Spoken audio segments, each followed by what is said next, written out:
मसीह के ज़िंदा जलाली और बाबर का नाम में आप सबकी सलामती हो। जी तो नाज़रीन, आज का जो हमारा टॉपिक है वो है गैर मज़हब में शादी। क्या गैर मज़हब में शादी करना ज़रूरी है या नहीं? क्या हमें गैर मज़हब में शादी करनी चाहिए या नहीं करनी चाहिए? तो आज हम मेरे सीज़ो आज हम इस टॉपिक के बारे में डिस्कस करेंगे। तो सबसे पहले 3 पॉइंट्स हमारे पास हैं। पहला पॉइंट है कि अगर हमें गैर मज़हब में शादी क्यों नहीं करनी चाहिए। ठीक है, अगर हम गैर मज़हब में शादी करते हैं तो उसकी क्या वजूहात हैं, यानी कि खुदा गैर मज़हब में शादी करने से मना करता है, एक वजह ये है। और दूसरी वजह क्या है, गैर मज़हब में शादी के नताइज बुरे होते हैं। और तीसरी वजह क्या है, गैर मज़हब में शादी से आइंदा नस्ल खुदा से दूर हो जाती है। यानी कि ये इसलिए हमें जो है ना शादी नहीं करनी चाहिए। ये 3 पॉइंट जो हैं इसके बारे में हम आज डिस्कस करेंगे कि खुदा गैर मज़हब में शादी से मना करता है इसलिए नहीं करनी चाहिए। गैर मज़हब में शादी के नताइज बुरे होते हैं, क्योंकि जब हम गैर मज़हब के लोगों से शादी करते हैं तो उसके नतीजे जो हैं वो बुरे निकलते हैं। और तीसरा पॉइंट जो है, गैर मज़हब में शादी से आइंदा नस्ल जो है वो खुदा से दूर हो जाती है। तो हम आइए हम देखते हैं खुदा उनके ज़िंदा पाक कलाम में से पहला सलातीन उसका 11 बाब में से देखते हैं कि यहाँ पर क्या लिखा हुआ है।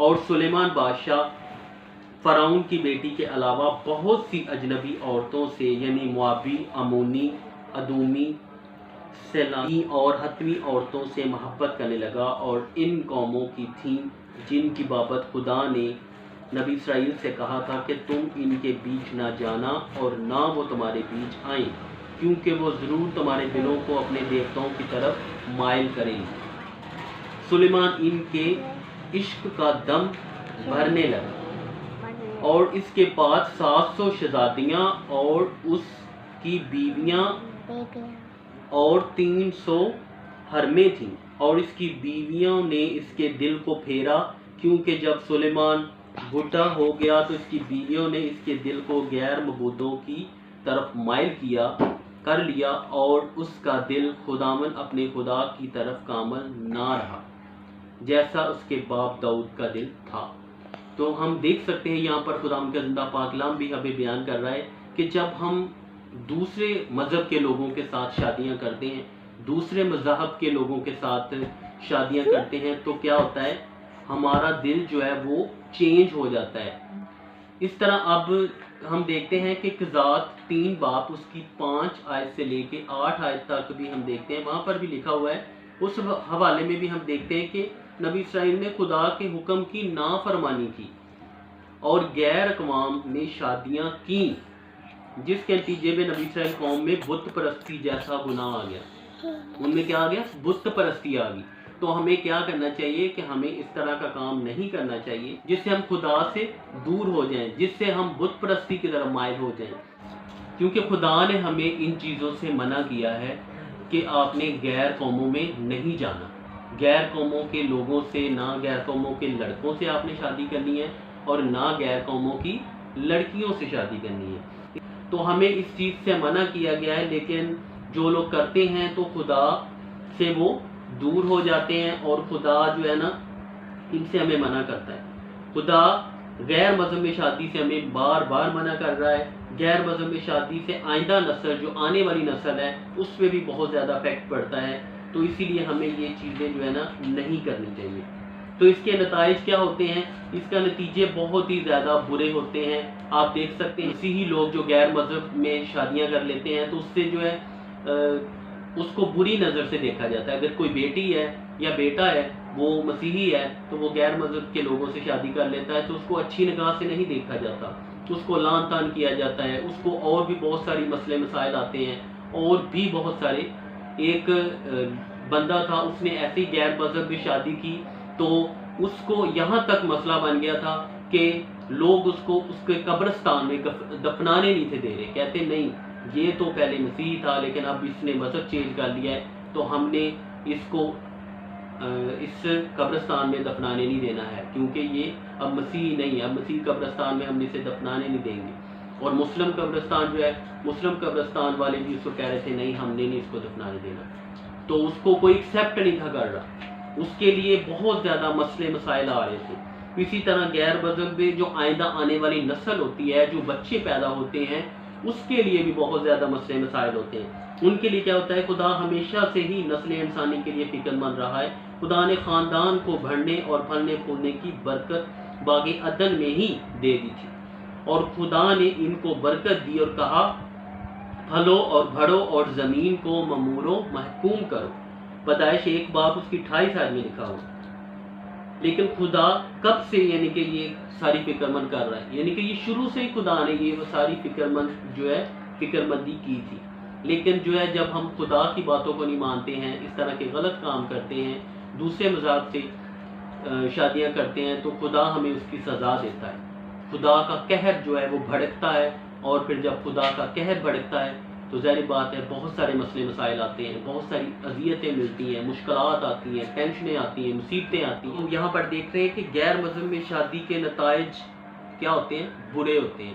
نتائج کیسے برے ہوتے ہیں؟ اگر آپ غیر مذہب میں شادی کرتے ہیں تو آپ کی سب سے پہلے تو آپ کی اپنی زندگی جو ہے وہ بہت زیادہ ڈسٹرب ہوتی ہے.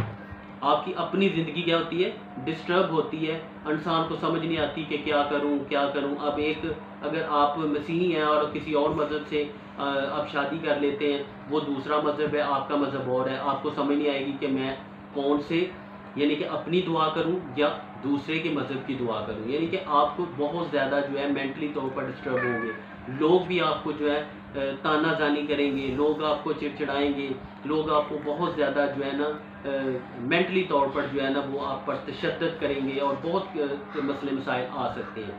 تو اسی طرح انسان کے جو ہے نا اور بھی بہت سارے مسئلے آتے ہیں. کہ ایک واقعہ ہے ایک طرح کا کہ ایک مسیحی لڑکی تھی، اس نے جو ہے غیر مذہب کے ایک انسان سے، لڑکے کے ساتھ اس نے کیا کیا، شادی کی. تو جب اس نے شادی کی تو کیا ہوا، جب شادی کی بڑے شوق سے پہلے وہ شادی اس نے کر لی، وہ بھاگ گئی، اس نے شادی کر لی. تو شادی کرنے کے بعد جو ہے نا اس کی آگے اولاد ہوئی. جب اس کی اولاد ہوئی تو کیا ہوا، اس کے 2 بیٹے ہوئے. تو جب 2 بیٹے ہوئے تو جب اس کے بیٹے ہوئے تو جو وہ فیملی تھی جس مذہب میں اس نے شادی کی، وہ مذہب کا جس مذہب کا وہ لڑکا تھا، وہ ان کو جو ہے اس عورت کے بچوں کا یعنی کہ پیٹ بھی نہیں وہ عورت کا کروانے کر دیتا تھا. یعنی کہ دودھ بھی پلانے نہیں تھا دیتا کہ نہیں یہ جو ہے لڑکی صحیح نہیں ہے، یہ مسیحی لڑکی نہیں ہے، یہ ایسے ہے ویسے ہے. اس کو بہت ہی طرح کے جو ہے نا غلط قسم کی نظر سے دیکھتا تھا. کہتا نہیں اس کو جو ہے آپ آرٹیفیشل جو ہے یہ ڈبے کا دودھ جو ہوتا ہے وہ پلاؤ، آپ نے اس کو اپنا دودھ نہیں پلانا، آپ یہ ہو آپ وہ ہو. اور بہت ہی اس کو، اور بعد میں اس نے کیا کیا، 2 سال 4 سال بعد اس کو گھر سے بھگا دیا، اور وہ نہ ادھر کی رہی نہ ادھر کی رہی. تو کیا ہوا، وہ درمیان میں آ کے اٹک گئی. تو اس لیے میرے عزیزوں، ہم کو چاہیے کہ اس طرح کا کوئی بھی سٹیپ نہ لیں جس سے آپ کی زندگی پر گہرا اثر پڑے، آپ کے بچوں پر گہرا اثر پڑے، آپ کے مذہب پر گہرا اثر پڑے، اور آپ کی جو آنے والے بچے ہیں ان پر بھی بہت ہی زیادہ بیڈ افیکٹ پڑتا ہے. بچے پھر کیا کریں گے؟ اگر آپ مسیحی خاندان سے تعلق رکھتے ہیں اور آپ غیر مذہب کے کسی بھی لڑکے سے شادی کر لیتے ہیں، آپ ہندو کسی لڑکے سے شادی کر لیتے ہیں، مسلم کسی لڑکے سے شادی کر لیتے ہیں، یا کسی اور سکھ لڑکے سے شادی کر لیتے ہیں، تو آپ کے لیے ظاہری بات ہے پھر آپ کے لیے مسئلے مسائل ہوں گے. آپ کے لیے بہت سارے مسئلے مسائل ہوں گے کہ ہم اپنے بچوں کو کون سا مذہب بتائیں کہ ہمارا مذہب مسیحی ہے یا ہمارا مذہب یہ ہے. تو اس لیے میرے عزیزوں، آپ یہ چیزوں سے اوائڈ کریں. مجھے امید ہے کہ آپ کو اس چیز کی سمجھ لگتی ہوگی کہ خداوند ہمارا خدا اس چیز سے منع کر رہا ہے. تو ہمیں اس چیز سے کیا ہونا ہے، منع ہونا ہے، کیونکہ اس کے نتائج برے ہوتے ہیں ہماری نسل کے لیے بھی، ہمارے اپنے لیے بھی، ہمارے آنے والے بچوں کے لیے بھی. اور یہ خدا ہمیں اس چیز سے منع کر رہا ہے تو ہمیں منع کرنا ہے. تو آپ میرے چینل کو سبسکرائب بھی کریں، لائک بھی کریں. Thank you so much, God bless you. جی تو ناظرین، آئیں ہم اپنے سروں کو جھکائیں اور خداوند کی حضوری کو محسوس کریں، اور ہم دعا کرتے ہیں کہ آج کا جو میسج سنایا گیا ہے، آج کا جو ٹاپک شیئر کیا گیا ہے، وہ بے تاثیر نہ لوٹے بلکہ 100 کا 100 گنا پھل لانے والے بن سکیں. اے قدوس رب الفاظ اسمان اور زمین کے خالق و مالک ہے خداوند، دل اور دل کی عطا گرائیوں سے میں تیرا شکر ادا کرتا ہوں خداوند، آج کے دن کے لیے جو تو نے ہماری زندگی میں بخشا خداوند. تیرا فضل، تیرا رحم، تیری قدرت، تیری نائنٹنگ، تیری بلیسنگز کو مانگتا ہوں خداوند. پاکوں کے کنٹرول کو مانگتا ہوں خداوند، حکمت، فہم، بزرگی، عقل اور دانائی کو مانگتا ہوں خداوند. ए खुदावन तूने कहा है मांगो तुमको दिया जाएगा, ढूंढोगे तो पाओगे, दरवाजा खटखटाओगे तो तुम्हारे वास्ते खोला जाएगा। खुदावन तुम्हारे मांगने से पहले ही जानता है कि हम किन किन चीज़ों के मथाज है। खुदावन एकदम जो इस टॉपिक को शेयर किया गया एकदम शादी के बारे में बताया गया है कि गैर मजहब में करनी एकदम ज़रूरी नहीं है खुदाम, बल्कि अपने मज़हब में रहकर अपनी अज़वादी ज़िंदगी को बेहतर तरीके से आप बसर करने वाले बन सकें। खुदाम दुआ करता हूँ खुदाम झुकी हुई जानों के लिए खुदाम जो तेरे आगे झुके हुए हैं, खुदाम इस मैसेज को सुन रहे हैं खुदाम, एकदम जिन्होंने इस मैसेज को सुना है खुदाम उनको नाम बनाम बरकत दे खुदाम, एक एक को तेरे हैंड ओवर करता हूँ खुदाम, बेटों के साथ हो, बेटियों के साथ हो, इनकी ज़िंदगियों को खुदाम एकदम तू दुआया ज़िंदगियाँ बनाए खुदाम, इनको ब्लेस करे खुदाम, ताकि तुझ में खुदाम बढ़ते और तरक्की करते गए और मसीही ज़िंदगी बड़े एहसन तरीके से गुजारने वाले बन सकें और तेरे नाम को इज़्ज़त और जलाल दे खुदाम। ए खुदाम कोई ऐसा काम ना करे जो तेरी नज़र में गलत है खुदाम, मांगते तेरे मुकद्दस और